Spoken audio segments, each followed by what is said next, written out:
Okay, അപ്പം നമ്മൾ HMDയുടെ module 1ൻ്റെ 4ാമത്തെ പ്രോബ്ലമാണ് ചെയ്യാൻ നോക്കുന്നത്. അപ്പോൾ ആദ്യമേ ക്വസ്റ്റ്യൻ ഒന്ന് വായിക്കാം. A composite wall is made up of 3 layers 15 cm, 10 cm and 12 cm of thickness. The first layer is made up of material with K equals 1.45 watt per meter degree Celsius for 60% of area, and rest of the material with K equal to 2.5 watt per meter degree Celsius. The second layer is made with the material K equal to 12.5 watt per meter degree Celsius for 50% of the area, and the rest of the material with K equal to 18.5 watt per meter degree Celsius. The third layer is of single material with K equal to 0.76 watt per meter degree Celsius. The composite slab is exposed to warm air at 26 degrees Celsius and cold air of minus 20 degrees Celsius, and on the other side the inner and outer heat transfer coefficients are 15 watt per meter square degree Celsius and 20 watt per meter square degree Celsius. Determine heat flux rate and interface temperature. Okay, അപ്പോൾ ഇങ്ങനൊരു question വായിക്കുക. ആദ്യമേ ഇങ്ങനെ തന്നെ നമ്മൾ question വായിക്കുക, എന്നിട്ട് വീണ്ടും ഒന്നുകൂടെ അതിനകത്ത് എന്തൊക്കെ തന്നിട്ടുണ്ട്, ഏതൊക്കെയുണ്ട്, ഗിവൺ ഡേറ്റാസ്, ദെൻ ഫിഗർ, ഇതെല്ലാം വരയ്ക്കുക. ഓക്കെ, അപ്പോൾ നമുക്ക് ക്വസ്റ്റ്യൻ ഒന്നുകൂടെ വായിക്കാം. A composite wall is made up of 3 layers. അതായത് ഒരു കോമ്പോസിറ്റ് വോളാണെന്ന് നമുക്ക് മനസ്സിലായി ക്വസ്റ്റ്യൻ. അത് 3 ലെയർ കൊണ്ടാണ് ഉണ്ടാക്കിയിരിക്കുന്നത്. ഓക്കെ, അപ്പോൾ 3 ലെയറുള്ള ഒരു ഫിഗറാണ് വരയ്ക്കേണ്ടത് നമുക്ക് മനസ്സിലായി, വോൾ. ഇനി ആ ലെയറിൻ്റെ തിക്നെസ് തന്നിട്ടുണ്ട് 15 സെൻറ്റിമീറ്റർ. ഓക്കെ, 15 സെൻറ്റിമീറ്ററിലാണ് തന്നിരിക്കുന്നത്. സെൻറ്റിമീറ്ററിനെ അത് നമ്മൾ മീറ്ററിലേക്കാക്കി കൺവേർട്ട് ചെയ്യണം. കണക്ക് ചെയ്യുന്നതെല്ലാം മീറ്ററിലാണ്.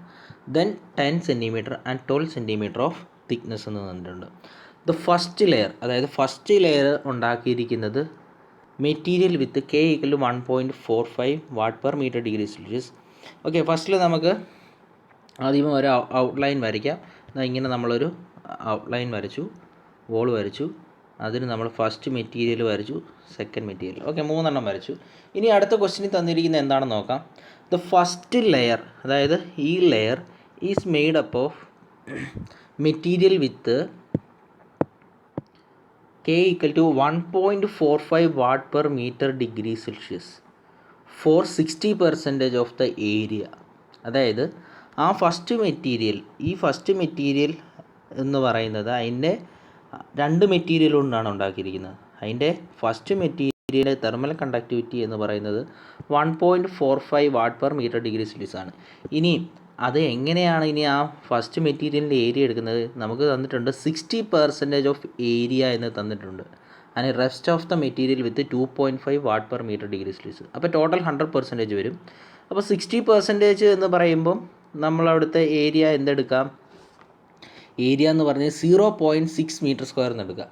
ഓക്കെ, ടോട്ടൽ 60% ആകുമ്പോൾ നമ്മളതിനെ ഏരിയയിലോട്ടാക്കി ആക്കാം. അതായത് 100% ഉണ്ടെങ്കിൽ അതിനെ നമ്മൾ കൺവേർട്ട് ചെയ്ത് 0.6 മീറ്റർ സ്ക്വയർ എന്ന് കേൾക്കാം. ഇനി സെക്കൻഡ് എന്താ, AB ഇത്രയും എന്താണ്, ഇത് 60% ഏരിയ, അതായത് 0.6 മീറ്റർ സ്ക്വയർ. എന്താ ഇത്ര ഏരിയ എന്താ, ബാക്കി 0.4 മീറ്റർ സ്ക്വയർ. അതായത് ടോട്ടൽ 1 ആണ്. ആ ടോട്ടൽ 1 എന്നുള്ളത് എന്ത് ചെയ്യും, 0.4 മീറ്റർ സ്ക്വയർ എന്ന് വന്നു. ഓക്കെ, അപ്പോൾ 2 ഏരിയ വരച്ചു. ദെൻ അവിടെ പറഞ്ഞിരിക്കുന്നു ആദ്യത്തേൻ്റെ തെർമൽ കണ്ടക്ടിവിറ്റി, കെയുടെ തെർമൽ കണ്ടക്ടിവിറ്റി തന്നിട്ടുണ്ട്. ദെൻ KB, അതായത് രണ്ടാമത്തെ മെറ്റീരിയലിൻ്റെ തെർമൽ കണ്ടക്ടിവിറ്റി. ഇനി the second layer is made with the material of K equals 12.5 watt per metre degree Celsius for 50% of the area. അതായത് 50% ഏരിയയിൽ, രണ്ടാമത്തെ ലെയറിൻ്റെ 50% ഏരിയയിൽ 12.5 വാട്ട് പെർ മീറ്റർ ഡിഗ്രി സെൽഷ്യസും and the rest of the material with K equal to 18.5 watt per metre degree. അതായത് 2 material തന്നിട്ടുണ്ട്. ആ 2 material 50% ആണ് അതിൻ്റെ ഏരിയ എന്ന് പറഞ്ഞു. അപ്പോൾ ടോട്ടൽ ഏരിയ എന്ന് പറയുന്നത് നമ്മൾ അസ്യൂം ചെയ്യുന്നു 1 മീറ്റർ സ്ക്വയർ എന്ന്. അപ്പോൾ ആ 1 മീറ്റർ സ്ക്വയറിൻ്റെ പകുതി എത്രയാണ്? 0.5 മീറ്റർ സ്ക്വയർ, 0.5 മീറ്റർ സ്ക്വയർ. അപ്പോൾ നമ്മൾ ഇതേപോലെ ഏരിയ ഈക്വലി ഡിവിഷൻ ചെയ്യുക 50%. ഓക്കെ, എന്നിട്ട് അതിൻ്റെ ഏരിയ എഴുതി 0.5 മീറ്റർ സ്ക്വയർ. അതിൻ്റെ തെർമൽ കണ്ടക്ടിവിറ്റി KC 12.5 എഴുതി. അതിൻ്റെ ഏരിയ എന്ത് കിട്ടി? 50 ബാക്കിയതിൻ്റെ 0.5 മീറ്റർ സ്ക്വയർ. അതുപോലെ അതിൻ്റെ തെർമൽ കണ്ടക്ടിവിറ്റി KD എന്ന് പറയുന്നത് 18.5 എന്ന് എഴുതി. ഇനിയും പറഞ്ഞിരിക്കുന്ന മൂന്നാമത്തെ ലെയർ എന്താ? The third layer is of single material with K = 0.76 watt per metre degree. അതായത് മൂന്നാമത്തെ ലെയർ എന്ന് പറയുന്നത് സിംഗിൾ മെറ്റീരിയലാണ്, അവിടെ വേറെ മെറ്റീരിയൽ ഇല്ല. ഓക്കെ, ദെൻ അപ്പം നമുക്ക് ഏരിയ അവിടെ 1 തന്നെ, അവിടുത്തെ തെർമൽ കണ്ടക്ടിവിറ്റി എന്ന് പറയുന്നത് അവിടെ നമുക്ക് E ആയിട്ട് എടുക്കാം, KE. ഇത് KA, KB, KC, KD, KE. Okay, നമുക്കപ്പോൾ ഇതിന് പേര് കൊടുക്കുന്നത് ഇത് A എന്ന ഇത് B, ഓക്കെ, ഇത് C, ഇത് D, ഇത് E. ഓക്കെ, അങ്ങനെ നമ്മൾ ഏരിയയ്ക്കും കണ്ടക്ടിവിറ്റിക്കും പേര് കൊടുത്തു. ഇനി എന്താണ് നമുക്ക് കണ്ടുപിടിക്കാനുള്ളത്? എന്തൊക്കെ ഇനിയും വേറെ തന്നിട്ടുള്ളത്? ദ ഇന്നർ, ഓക്കെ, അതിനു മുമ്പ് the composite slab is exposed to warm air at 26 degree Celsius and cold air of -20 degree Celsius. അതായത് 2 ടെമ്പറേച്ചർ തന്നിട്ടുണ്ട്. അതിന് എവിടത്തേക്ക് ടെമ്പറേച്ചറാണ്? കോമ്പോസിറ്റ് സ്ലാബ് 26 ഡിഗ്രി സെൽഷ്യസിലേക്കും അതുപോലെ -20 ഡിഗ്രി സെൽഷ്യസിലേക്ക് എക്സ്പോസ് ചെയ്ത് വെച്ചിരിക്കുന്നു എന്ന് പറയുന്നത്. അപ്പോൾ അറ്റ്മോസ്ഫിയറിക് ടെമ്പറേച്ചർ, ഒരു സൈഡിലെ ടെമ്പറേച്ചർ, ഇന്നർ ടെമ്പറേച്ചർ നമ്മൾ എന്തെടുത്തു? 26 ഡിഗ്രി സെൽഷ്യസ് എന്ന് എടുത്തു. അതുപോലെ അപ്പുറത്തെ സൈഡിലെ ടെമ്പറേച്ചർ നമ്മൾ എന്തെടുത്തു? അപ്പുറത്തെ സൈഡിലെ ടെമ്പറേച്ചർ T0 -20 ഡിഗ്രി സെൽഷ്യസ് എടുത്തു. ഓക്കെ, അത് നമ്മളവിടെ അടയാളപ്പെടുത്തി. ഇനി നമുക്ക് വേണ്ടി എന്താ? The inner and outer heat transfer coefficients are 15 watt per metre degree Celsius. അതായത് ഇന്നർ, നമ്മളെവിടെയാണ് ഇന്നർ ടെമ്പറേച്ചർ അടയാളപ്പെടുത്തി? ഇവിടെ. അവിടുത്തെ ഹീറ്റ് ട്രാൻസ്ഫർ കോയിഫിഷ്യൻ്റ് എന്ന് പറയുന്നത് അവിടെ ഇപ്പോൾ കൺവെക്ഷനാണ്, ഇവിടെ കൺവെക്ഷൻ ഹീറ്റ് ട്രാൻസ്ഫർ ആണ് ഇവിടെ. ഓക്കെ, ഈ മെറ്റീരിയൽ കൂടെ എന്താണ് നടക്കുന്നത്? ഈ സോളിഡ് കൂടെ കണ്ടക്ഷൻ. അപ്പോൾ അവിടുത്തെ ഹീറ്റ് ട്രാൻസ്ഫർ കോയിഫിഷ്യൻ്റ് എന്ന് പറയുന്നത് 15 watt per metre degree Celsius. അതാ HI നമ്മൾ 15 എഴുതി. ഇനി റൈറ്റ് സൈഡിൽ എന്തുമായിരിക്കും തന്നിട്ടുണ്ട്? 20 വാട്ട് പെർ മീറ്റർ. അപ്പോൾ ഇവിടുത്തെ 20 watt per metre degree Celsius എന്ന് എഴുതി, മീറ്റർ സ്ക്വയർ ഡിഗ്രി സെൽഷ്യസ് എന്ന് എഴുതി. ദെൻ എന്താണ് ഇനി കണ്ടുപിടിക്കാൻ പറഞ്ഞിരിക്കുന്നത്? Determine heat flux rate and interface temperature. അതായത് ഹീറ്റ് ഫ്ലക്സ് റേറ്റ് എന്ന് പറഞ്ഞാൽ നമ്മൾ പറഞ്ഞു എന്താണ് ഹീറ്റ് ഫ്ലക്സ്? Q ആണ്, സ്മോൾ Q എന്ന് പറയുന്നത് അപ്പോൾ എന്ത് വരും? Capital Q divide by area. Okay, അപ്പോൾ heat transfer divide by area, watt per metre square കിട്ടുന്നതാണ് ഹീറ്റ് ഫ്ലക്സ്. അപ്പം നമ്മൾ Q കണ്ടുപിടിക്കണം അല്ലേ? ഈ Q കണ്ടുപിടിക്കണം. ടു ഫൈൻഡ് Q കണ്ടുപിടിക്കണം. പിന്നെ ഇൻ്റർഫേസ് ടെമ്പറേച്ചർ എന്ന് പറയുമ്പോൾ ഇവിടെ ഏതൊക്കെ കണ്ടുപിടിക്കണം? നമുക്ക് ആകെ ഇവിടെ അറ്റ്മോസ്ഫിയറിക് ടെമ്പറേച്ചറും രണ്ട് സൈഡിലെ അറ്റ്മോസ്ഫിയറിക് ടെമ്പറേച്ചർ മാത്രമേ തന്നിട്ടുള്ളൂ. ഇൻ്റർഫേസ് ടെമ്പറേച്ചർ എന്ന് പറയുമ്പോൾ എന്താ? നമുക്ക് ഈ ഒരു പ്ലെയിനിലെ ടെമ്പറേച്ചർ, ഈ ഒരു പ്ലെയിനിലെ ഇവിടുത്തെ ടെമ്പറേച്ചർ. അപ്പം ആദ്യം T1 കണ്ടുപിടിക്കണം, T2 കണ്ടുപിടിക്കണം, T3 കണ്ടുപിടിക്കണം, T4. അപ്പോൾ ഇൻ്റർഫേസ് ടെമ്പറേച്ചർ എന്ന് പറയുമ്പോൾ 4 ടെമ്പറേച്ചർ നമ്മൾ കണ്ടുപിടിക്കാറുണ്ട്. ഓക്കെ, ഈ പ്രോബ്ലത്തിൽ നമ്മുടെ കൺവെക്ഷനും കൂടെ വരുന്ന പ്രോബ്ലമാണ്. അപ്പോൾ ആദ്യം ഇങ്ങനെ ഒരു ക്വസ്റ്റ്യൻ കിട്ടിക്കഴിഞ്ഞാൽ നമ്മൾ ഇത് വരച്ചതിന് ശേഷം ഗിവൺ ഡേറ്റ എല്ലാം അതുപോലെ എടുത്ത് എഴുതുക. ഇങ്ങനെ തന്നെ എഴുതുക, കാരണം നിങ്ങൾക്ക് ഡയറക്റ്റ്ലി ആൻസർ എഴുതാൻ നേരത്ത് ഇത് നോക്കി L1 L2 എന്താണെന്ന് ഇങ്ങനെ മാത്രം എഴുതിയാൽ മതി. എഴുതുമ്പോൾ സെൻറ്റിമീറ്ററിനെ മീറ്റർ ആക്കി എഴുതി. L1 L2 കിട്ടി, L3 അതെന്താണ്? സെൻറ്റിമീറ്റർ ആയിരുന്നു, 10 സെൻറ്റിമീറ്റർ ആയിരുന്നു, അതിനെ മീറ്റർ ആക്കി എഴുതി. അതുപോലെ KA, KB, KC, KD, KEയുടെ വാല്യൂ എടുത്തു. ഏരിയ കിട്ടി എങ്ങനെയാണെന്ന് പറഞ്ഞല്ലോ. ഈ ടോട്ടൽ ഏരിയയെ നമുക്ക് 1 ആയിട്ട് എടുക്കാം.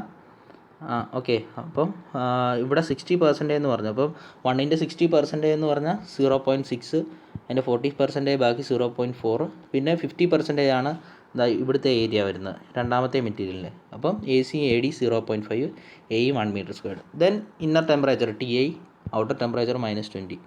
Then heat transfer coefficient inside and outside. Okay, ഇത്രയാണ് ഗിവൺ ഡാറ്റ. ഇനി നമ്മൾ എങ്ങനെയാണ് ചെയ്യുന്നത്? അപ്പം ഞാൻ എപ്പോഴും പറയുന്നത് പോലെ HMDയിൽ നമുക്ക് ഡയറക്റ്റ്ലി നമുക്ക് ഇക്വേഷൻ ഡാറ്റ ബുക്കിൽ അവൈലബിൾ ആണ്. അപ്പം ഡാറ്റ ബുക്ക് എടുക്കുക. Data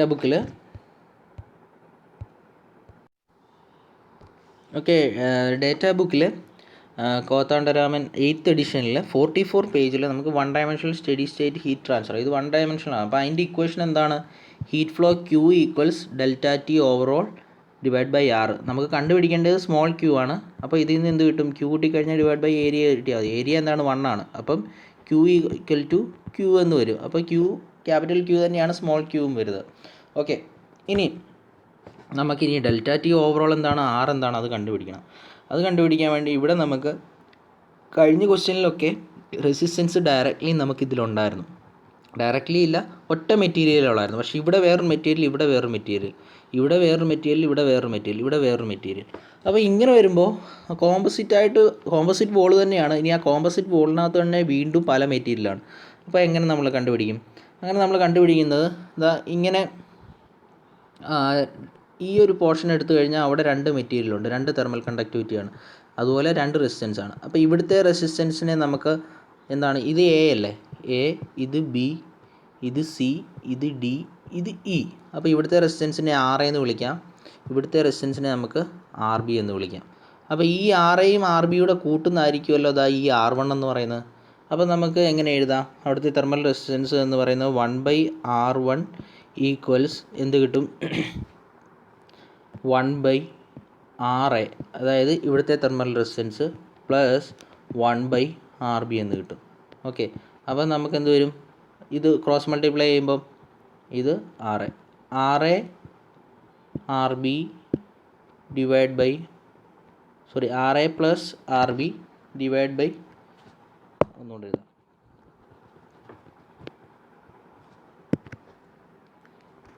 equals RA plus RB divide by RA RB എന്ന് വരും. Okay, 1/R1. ഇനി ഈ R1നെ നമ്മൾ മേളിൽ റെസിപ്രോക്കൽ ഇട്ട് കഴിഞ്ഞാൽ നമുക്ക് എന്ത് വരും? ആൻസർ തിരിഞ്ഞു വരും. RA RB equal divide by RA plus RB. Okay, നമ്മളിതൊന്നും ചെയ്ത് നോക്കണ്ട, ഇതെങ്ങനെയാണ് വന്നതെന്ന് മാത്രമേ പറഞ്ഞുള്ളൂ. ഈ ഇക്വേഷൻ ഡയറക്റ്റ്ലി നമുക്ക് ആറിൻ്റെ ഇക്വേഷൻ ഡയറക്റ്റ്ലി ഡാറ്റാ ബുക്കിൽ അവൈലബിൾ ആണ്. ഓക്കെ, അപ്പോൾ നമുക്ക് കിട്ടി ΔT overall divide by R ആണ് നമ്മൾ Q കണ്ടുപിടിക്കുന്നത്. ഇനി അതെങ്ങനെ കണ്ടുപിടിക്കാം?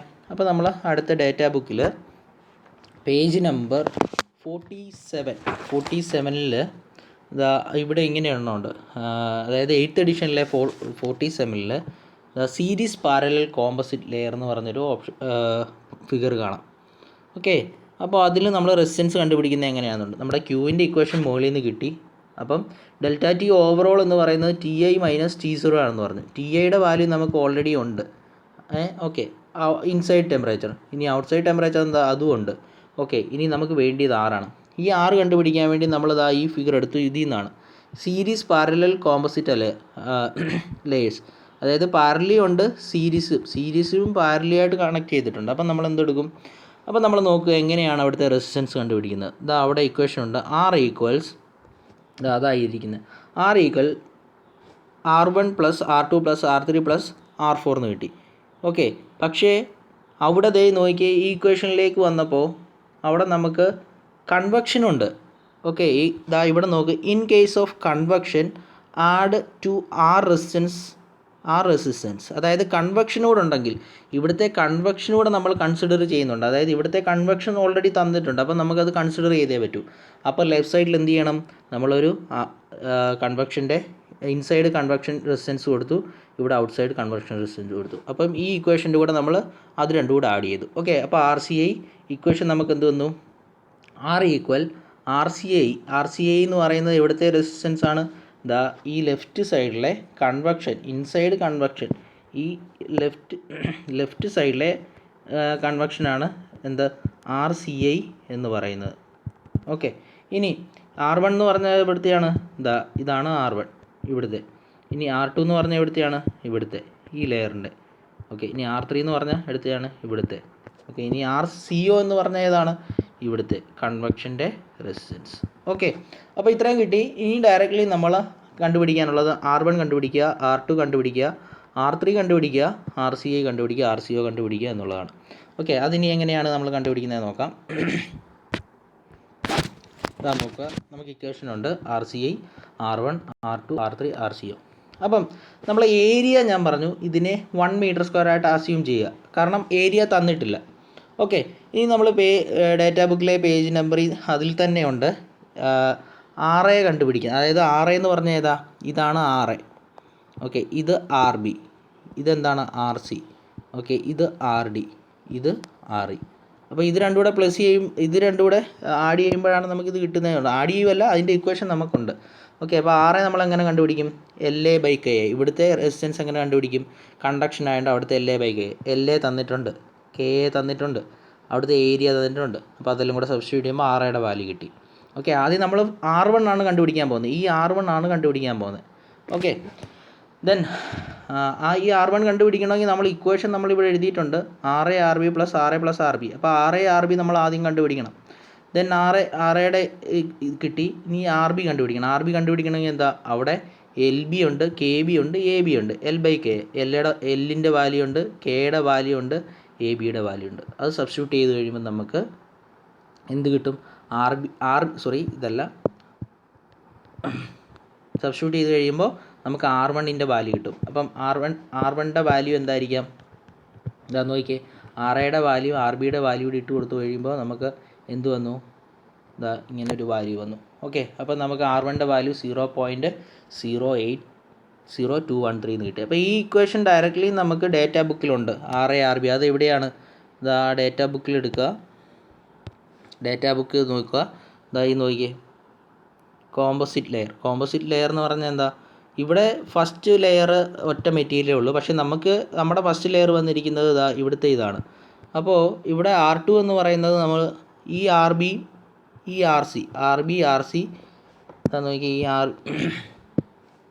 RB RC + RB RC എന്ന് നടക്കുന്നത്. അപ്പോൾ നമുക്കിതിന് പകരം ഇവിടെ എയും വന്നു, ഇവിടെ ബിയും വന്നു. അപ്പോൾ നമ്മൾ ആ ബിയും സിയും മാറിയിട്ട് എന്താ RA RB എന്നാവും, RB RA എന്നാവും. അപ്പോൾ നമ്മൾ ഇക്വേഷൻ മാറ്റി അവിടെ നമ്മൾ സബ്സ്റ്റിറ്റ്യൂട്ട് ചെയ്യുക. അപ്പോൾ നമുക്ക് RA RB RA + RB എന്ന് വന്നു. ഓക്കെ, അപ്പോൾ നമുക്ക് R1 വാല്യൂ കിട്ടി. ഇനി R2 എങ്ങനെയാണ് കണ്ടുപിടിക്കുന്നത്, R2ലും അവിടെ കോമ്പോസിറ്റ് ആണ്. അപ്പോൾ R2 കണ്ടുപിടിക്കണമെങ്കിൽ അതിൻ്റെ ഇക്വേഷൻ എന്ന് പറയുന്നത് RC RD, അതായത് ഇവിടുത്തെ RC RD. ഡയറക്റ്റ്ലി നമുക്ക് ഡേറ്റാ ബുക്കിൽ ഇക്വേഷൻ അവൈലബിൾ ആണ്. അതിലെങ്ങനെയാണോ കോമ്പോസിറ്റ്, അതായത് രണ്ട് മെറ്റീരിയൽ ഉള്ളതിൻ്റെ സം ചെയ്തിരിക്കുന്നത് അതിനനുസരിച്ച് എടുക്കുക. RC RD / RC + RD. Okay, ഇനി RCയുടെ വാല്യൂ കിട്ടും, LC അത് സബ്സ്റ്റിറ്റ്യൂട്ട് ചെയ്ത് RCയുടെ വാല്യൂ കിട്ടും, RDയുടെ വാല്യൂ കിട്ടും. അതിനെ സബ്സ്റ്റിറ്റ്യൂട്ട് ചെയ്യുമ്പോൾ നമുക്ക് R2ൻ്റെ വാല്യൂ നമുക്ക് കിട്ടും. ഓക്കെ, അപ്പം ഇതിലെ R1 ആയി, R2 ആയി. ഇനി R3 എങ്ങനെയാണ് കണ്ടുപിടിക്കുന്നത്, R3യിൽ നമുക്ക് ഇതേപോലെ കണ്ടുപിടിക്കേണ്ട കാര്യമില്ല, കാരണം അതിൽ ഒറ്റ ഒരു മെറ്റീരിയലേ ഉള്ളൂ. ഡയറക്റ്റ് റെസിസ്റ്റൻസ് കിട്ടും. എങ്ങനെയാണ്, L3 / K3A എന്ന് ചെയ്താൽ മതി. അത് നോക്കാം എങ്ങനെയാണെന്ന്. R3 കണ്ടുപിടിക്കാം. To find R3 = LE KE AE / അതായത് ഇവിടുത്തെ ഇത് മാത്രം ഡയറക്റ്റ്ലി ഇട്ട് കൊടുക്കുമ്പോൾ R3 നമുക്ക് കിട്ടും. പക്ഷേ ഇവിടെ R2 അങ്ങനെ അല്ലായിരുന്നു നമ്മൾ കണ്ടുപിടിച്ചത്. R2ൻ്റെ ഇക്വേഷൻ നമുക്ക് ഡേറ്റാ ബുക്കിൽ നിന്ന് കിട്ടും. ഇത് രണ്ടും കൂടെ നമുക്ക് ഇത് ചെയ്യണം, മൾട്ടിപ്ലൈ ചെയ്യണം, ഡിവൈഡ് ചെയ്യണം. അത് ആ ഇക്വേഷൻ നമ്മുടെ ഡേറ്റാ ബുക്കിലുണ്ട്. ഓക്കെ, ഇനി നമുക്ക് വേണ്ടി എന്താ മെയിൻ ഇക്വേഷനിൽ, അതിൻ്റെ മുമ്പിലത്തെ മെയിൻ ഇക്വേഷനിൽ പോയി കഴിഞ്ഞാൽ നമുക്ക് RCIയും വേണം. അതായത് ലെഫ്റ്റ് സൈഡിലെ റെസിസ്റ്റൻസ് RCIയും കൺവെക്ഷൻ റെസിസ്റ്റൻസും റൈറ്റ് സൈഡിലെ RCIയും വേണം. അതിന് നമ്മൾ ചെയ്യാൻ പോകുന്നത് R for convection inner equals RCI എന്നിടാം. അപ്പം കൺവെക്ഷൻ്റെ റെസിസ്റ്റൻസ് എങ്ങനെയാണ് കണ്ടുപിടിക്കുന്നത്, 1/HA ആണ്. അപ്പം 1/HAI. അപ്പോൾ ഇന്നറിൻ്റെ ആയതുകൊണ്ട് അവിടുത്തെ Hൻ്റെ വാല്യൂ തന്നിട്ടുണ്ട് 15, അത് ഇട്ട് കൊടുക്കുക. ഏരിയ നമ്മൾ അസ്യൂം ചെയ്തു 1, അപ്പം നമുക്ക് വാല്യൂ കിട്ടി. അതേപോലെ R for കൺവെക്ഷൻ ഔട്ടറിൻ്റെ എങ്ങനെ വരും, ഇത് RCO എന്ന് വരും. അപ്പോൾ അതിൻ്റെ എന്താ, അവിടുത്തെ 1/H0A0 എന്ന് വരും. അപ്പോൾ അവിടുത്തെ വാല്യൂ 21 ഇട്ട് കൊടുക്കുക. അപ്പോൾ ആൻസർ കിട്ടി. ഇനി ഇത് Q കണ്ടുപിടിക്കുന്നത് എങ്ങനെയാണ്, നമുക്ക് എല്ലാ വാല്യൂയും കിട്ടി. RCAയുടെ വാല്യൂ കിട്ടി, R1ൻ്റെ വാല്യൂ കിട്ടി, R2ൻ്റെ വാല്യൂ കിട്ടി, R3യുടെ വാല്യൂ കിട്ടി, RCOയുടെ വാല്യൂ കിട്ടി. അപ്പം ഇതെല്ലാം കൂടെ നമുക്ക് സം ചെയ്യുമ്പോൾ നമുക്ക് എന്ത് കിട്ടി, ടോട്ടൽ റെസിസ്റ്റൻസ് R കിട്ടി. അത് കിട്ടിക്കഴിഞ്ഞാൽ നമുക്ക് എന്താ ഈ ഇക്വേഷനിലേക്ക് ഡയറക്റ്റ് ഇട്ട് കൊടുക്കാം, ∆T ഓവറോൾ / R. ഇപ്പോൾ TI - T0, TIയുടെ വാല്യൂ ഇവിടെ ഉണ്ട്, T0യുടെ വാല്യൂ ഉണ്ട്. അപ്പം 26 ഇതാ നോക്കിയാൽ ഈ ഇക്വേഷൻ -20 / 0.36122 എന്നുള്ളതിൻ്റെ ആൻസർ ഫൈനൽ ചെയ്ത് കഴിയുമ്പോൾ നമുക്ക് എന്ത് കിട്ടും, Q കിട്ടും. അതായത് ഹീറ്റ് ഫ്ലക്സ് 127.345 Wm² എന്ന് കിട്ടി.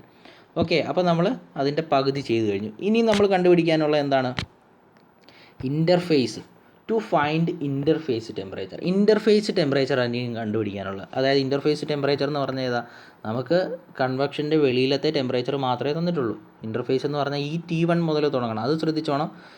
ഈ TI എന്ന് പറയുന്നത് ഇവിടുത്തെ ടെമ്പറേച്ചർ അല്ല, അറ്റ്മോസ്ഫിയറിലെ ടെമ്പറേച്ചറാണ്. ദെൻ T2, ദെൻ T3, അതുപോലെ T4 കണ്ടുപിടിക്കണം. അതുപോലെ ഈ T0 എന്ന് പറയുന്നത് T4 അല്ല, അത് വേറെയാണ്.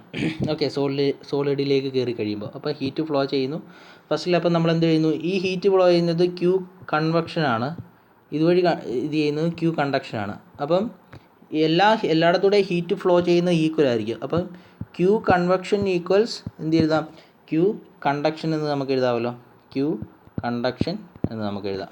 ഓക്കെ, ദെൻ അത് തന്നെയാണ് ഇവിടെ എഴുതിയത്, Q conducted equals Q convected under steady state condition. അതായത് സ്റ്റഡി സ്റ്റേറ്റ് കണ്ടീഷനിലാണെങ്കിൽ, അതായത് ടൈം ചേഞ്ച് ചെയ്യുമ്പോൾ ടെമ്പറേച്ചർ മാറുന്നില്ലെങ്കിൽ അതിനെ സ്റ്റഡി സ്റ്റേറ്റ് എന്ന് പറയാം. ആ സ്റ്റഡി സ്റ്റേറ്റ് കണ്ടീഷനാണെങ്കിൽ Q conducted equal to Q convected ആയിരിക്കും.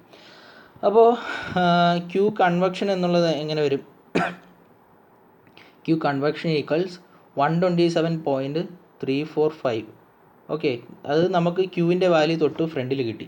ക്യൂ കൺവെക്ഷൻ, അതായത് ക്യൂവിൻ്റെ വാല്യൂ നമ്മൾ തൊട്ട് ഫ്രണ്ടിൽ കണ്ടുപിടിച്ചു, 120 ഇവിടുന്ന് കണ്ടുപിടിച്ച് വെച്ചു, എന്ത് 127.345 എന്ന് കിട്ടി.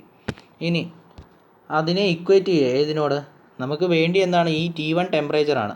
അപ്പം ക്യൂ കൺവെക്ഷൻ്റെ ഇക്വേഷൻ എന്താണ്, HA ∆T എന്നുള്ളതാണ്. ഓക്കെ, അപ്പോൾ അത് ക്യൂ കൺവെക്ഷൻ ആകുമ്പോൾ ഇവിടെ HI ഇൻറ്റു ഏരിയ ഇൻറ്റു ഇവിടെ അറ്റ്മോസ്ഫിയർ ടെമ്പറേച്ചർ എന്താണ്, TI. Okay, change in temperature ∆T എന്ന് പറയുന്നത് TI മൈനസ് എന്ത് വരും, ഇവിടുത്തെ ടെമ്പറേച്ചർ എന്താണ് ഇൻ്റർഫേസ്, അത് T1, ഈ ടെമ്പറേച്ചർ T1. ഓക്കെ, അപ്പോൾ അത് ചെയ്യുമ്പോൾ നമുക്ക് എന്ത് വരും, ആൻസർ ഇതാന്ന് നോക്കിയേ, 127 ഇക്വേറ്റ് ചെയ്തു, അതിൽ T1 മാത്രം അൺനോൺ ആണ്, 26 മൈനസ് T1, അതിനെ റീഅറേഞ്ച് ചെയ്തപ്പം T1 കിട്ടി. ഓക്കെ, അപ്പം നമുക്ക് T1ൻ്റെ വാല്യൂ കിട്ടി. ഇനി T1ൻ്റെ വാല്യൂ കിട്ടിക്കഴിഞ്ഞാൽ നമുക്ക് T2ൻ്റെ വാല്യൂ കണ്ടുപിടിക്കണം. അപ്പോൾ എങ്ങനെയാണ്, ഇതേപോലെ കൺവെക്ഷൻ്റെ ഇക്വേഷൻ അവിടെ യൂസ് ചെയ്യാൻ പറ്റുമോ, ഇല്ല. കാരണം എന്താണ്, ഇവിടെ കണ്ടക്ഷനാണ് നടക്കുന്നത്. ഓക്കെ, അപ്പോൾ നമ്മളെങ്ങനെ ചെയ്യും, നോക്കിയേ, ടു ഫൈൻഡ് T2, അതായത് ഇവിടുത്തെ ടെമ്പറേച്ചർ കണ്ടുപിടിക്കണം. അപ്പം നമ്മൾ എന്ത് ചെയ്യും, Q equals T1 minus T2, അതായത് ∆T ഡിവൈഡ് ബൈ R1 എന്ന് പറഞ്ഞ ഇക്വേഷൻ നമ്മൾ എടുക്കും. ഓക്കെ, ഡയറക്റ്റ്ലി നമുക്ക് അവൈലബിൾ ആയിട്ടുള്ള, അതായത് ഇവിടുത്തെ ടെമ്പറേച്ചർ, ചേഞ്ച് ഇൻ ടെമ്പറേച്ചർ എന്ന് പറയുന്നത് T1 മൈനസ് T2. ദെൻ അവിടുത്തെ റെസിസ്റ്റൻസ്, ഇത്രയും പോർഷനിലെ റെസിസ്റ്റൻസ് എന്ന് പറയുന്നത് എന്താ, R1. ഓക്കെ, അപ്പോൾ ആ R1 ഇവിടെ എഴുതി. ഇനി നമുക്ക് എന്താ അതിനകത്തുനിന്ന് വേണ്ടി, അതിനകത്ത് അൺനോൺ ആയിട്ടുള്ളത് T2 മാത്രമേ ഉള്ളൂ, അത് T2 ആണ് വേണ്ടി. T1 നമുക്ക് ഓൾറെഡി തൊട്ട് ഫ്രണ്ടിൽ കിട്ടി, T2 അൺനോൺ ആണ്. Q നമുക്ക് കിട്ടി 127, ദെൻ R1 നമുക്കറിയാം. അപ്പോൾ നമുക്ക് എന്ത് കിട്ടും, T2ൻ്റെ വാല്യൂ അതിനകത്തുനിന്ന് സബ്സ്റ്റിറ്റ്യൂട്ട് ചെയ്ത് കഴിഞ്ഞാൽ ഡയറക്റ്റ് T2ൻ്റെ വാല്യൂ കിട്ടി. ഇനി T3 എങ്ങനെയാണ് കണ്ടുപിടിക്കുന്നത്, T3 എന്ന് പറഞ്ഞു കഴിഞ്ഞാൽ ഇത് തന്നെ, അവിടെ എന്താണ്, കണ്ടക്ഷനാണ് നടക്കുന്നത്. അപ്പം നമുക്ക് എന്തെടുക്കാം, Q equal to T2 minus, ഇവിടെ കൺവെക്ഷനാണ് എടുത്തത്, കാരണം അവിടെ കൺവെക്ഷനാണ് നടക്കുന്നത്. ഇനി സോളിനകത്തൂടെ കണ്ടക്ഷൻ മാത്രമേ നടക്കുന്നുള്ളൂ, അതുകൊണ്ടാണ് നമ്മൾ അങ്ങനെ എടുത്തത്. അപ്പോൾ T2 minus T3 divide by R2, അപ്പം T2 മൈനസ് T3 R2 എന്ന് വരും. അപ്പോൾ അതിനകത്തെ അൺനോൺ ഏതാണ്, T3. ആ T3യുടെ വാല്യൂ നമ്മൾ T2ൻ്റെ വാല്യൂ സബ്സ്റ്റിറ്റ്യൂട്ട് ചെയ്യുമ്പോഴും Qവിൻ്റെ വാല്യൂ സബ്സ്റ്റിറ്റ്യൂട്ട് ചെയ്യുമ്പോഴും R2ൻ്റെ വാല്യൂ സബ്സ്റ്റിറ്റ്യൂട്ട് ചെയ്യുമ്പോഴും നമുക്ക് കിട്ടും. R2 ഒക്കെ നമ്മൾ നേരത്തെ കണ്ടുപിടിച്ച് വെച്ചിട്ടുണ്ട്, അതിൽ നിന്ന് T3 കിട്ടി. ഇനി നമുക്ക് ഏതാണ് വേണ്ടിയത്, T4. അപ്പോൾ T4 എങ്ങനെയാണ് കണ്ടുപിടിക്കുന്നത്, നോക്കുക. T4 നമുക്ക് രണ്ട് രീതി കണ്ടുപിടിക്കാം, ഒന്നുകിൽ ഇവിടുത്തെ കണ്ടക്ഷൻ വെച്ചിട്ട് കണ്ടുപിടിക്കാം, അല്ലെങ്കിൽ ഇവിടുത്തെ കൺവെക്ഷൻ കണ്ടുപിടിക്കുക. ഓക്കെ, അപ്പോൾ നമ്മൾ ഇവിടെ എടുത്തിരിക്കുന്നത് Q കൺവെക്റ്റഡ് ഈക്വൽ ടു 127.35, അതായത് ഇവിടുത്തെ Q കൺവെക്റ്റഡ് എന്ന് പറയുന്നത് ഈക്വൽസ് H0 ഇൻറ്റു നമ്മൾ ആദ്യത്തെ ഇവിടെ ചെയ്തതുപോലെ തന്നെ H0 into A into T4 minus T0, അതായത് higher temperature minus lower temperature. അപ്പോൾ എന്ത് വന്നു, Q കൺവെക്റ്റഡ് എന്നുള്ളത് 127.35 ആണ്, അതേപോലെ H0 എന്നുള്ളത് 20 ആണ്, A എന്നുള്ളത് 1 ആണ്, T4 അൺനോൺ ആണ്, T0 എന്നുള്ളത് നമുക്കുണ്ട് -20. അതിൽ നിന്ന് നമുക്ക് T4ൻ്റെ വാല്യൂ ഡയറക്റ്റ്ലി കിട്ടും. ഓക്കെ, അപ്പോൾ നമുക്ക് ഇൻ്റർഫേസ് ടെമ്പറേച്ചറും കിട്ടി, ക്യൂവും കിട്ടി, ഇൻ്റർഫേസ് ടെമ്പറേച്ചേഴ്സ് എല്ലാം കിട്ടി. ഓക്കെ, അപ്പോൾ ഇതിനകത്ത് നമ്മൾ ഇമ്പോർട്ടൻ്റ് ആയിട്ടുള്ളത് മനസ്സിലാക്കുക, മറ്റു ക്വസ്റ്റ്യനിൽ നിന്നുള്ള വ്യത്യാസം, ഇവിടെ രണ്ട് മെറ്റീരിയലുണ്ട്, അപ്പോൾ ഓരോന്നിനും ഓരോ റെസിസ്റ്റൻസ് ആണ്. അങ്ങനെ ഈ രണ്ട് റെസിസ്റ്റൻസ് വരുന്നതുകൊണ്ട് ഇവിടെ ഇതിനെ രണ്ടിനെയും കൂടെ ഇത് ചെയ്യാനുള്ള, ഒരുമിപ്പിക്കാനുള്ള ഇക്വേഷൻ ഡേറ്റ ബുക്കിൽ നിന്ന് എടുക്കുക. അതേപോലെ ഇവിടെയും രണ്ട് മെറ്റീരിയലാണ്. ഓക്കെ, അപ്പോൾ ടോട്ടൽ എന്ന് പറയുന്നത് ഇവിടുത്തെ റെസിസ്റ്റൻസിൻ്റെയും ഇവിടുത്തെ റെസിസ്റ്റൻസിൻ്റെയും സീരീസ് ആയിട്ടുള്ളതിൻ്റെ സമ്മാണ്. ഓക്കെ, പിന്നെ അതുപോലെ ഇവിടെ RCI, ലെഫ്റ്റ് സൈഡിൽ കൺവെക്ഷൻ റെസിസ്റ്റൻസും റൈറ്റ് സൈഡിൽ കൺവെക്ഷൻ റെസിസ്റ്റൻസും ഉണ്ട്. ഓക്കെ, ഇത്രയും മനസ്സിലാക്കുക. Okay, thank you.